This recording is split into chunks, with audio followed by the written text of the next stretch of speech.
While the late snow and rainstorms have helped the drought conditions, as you can see from this USDA map, conditions are abnormally dry along the Front Range right now. And the dry conditions are considered extreme to exceptional in the southeast part of Colorado.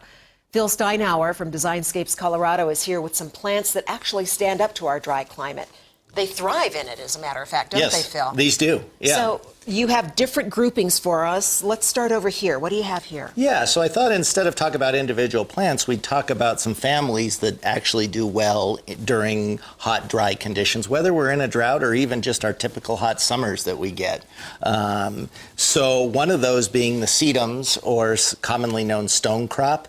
I have those in front of me, and as you can see, a lot of these bloom, but you can get a magnificent display of color with just their different foliages and texture. So this one right here, this yellow one, this one being an Angelina. The one right behind it is a dragon's blood. And then the one in front of that right here, this bluer one, is a turquoise tails. So all of these are great ground covers. Again, with all the plants we're talking about today, they are going to require some water for establishment. But I'm kind of talking about these things are going to thrive after they get established the first year in the hot, dry weather and give you lots of interest and color, that will, beat the heat.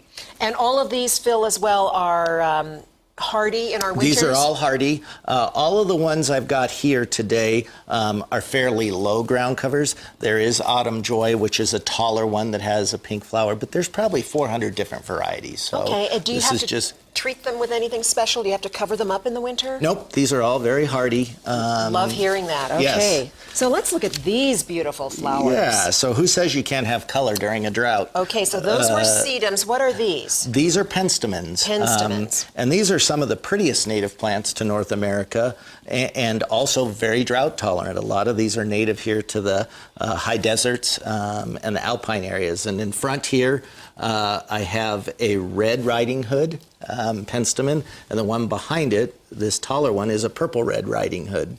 A purple red riding hood. A purple riding hood. Okay, I like those names. And then this is a Pike's Peak penstemon, this purple one in front. Very common here and really popular in our gardens. And then this red feathers penstemon here, this is a plant select that has kind of a purple-pink flower on it. Again, all of these very drought tolerant once they're established. And actually, you really want to get a good amendment. None of these like wet feet, so that if you start to overwater them, they're not going to perform well. Okay. So these actually all like it very dry. And are they easy to find? Easy to find. All of these are fairly common in garden centers. Great.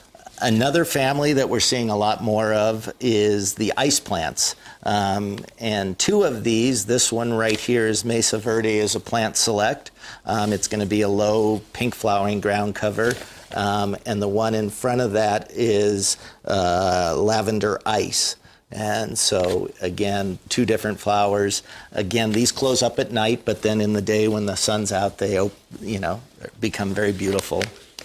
And then I just brought an assortment of some more blooming plants. Lavender does well in our dry kind of hot weather.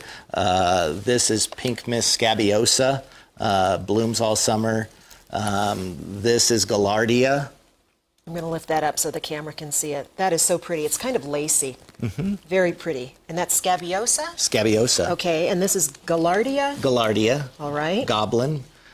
And then another one we're seeing a lot more of are these gazanias. That is so nice. And here's a yellow one, and then this one's called Colorado Gold, and then we have the orange one. Very pretty.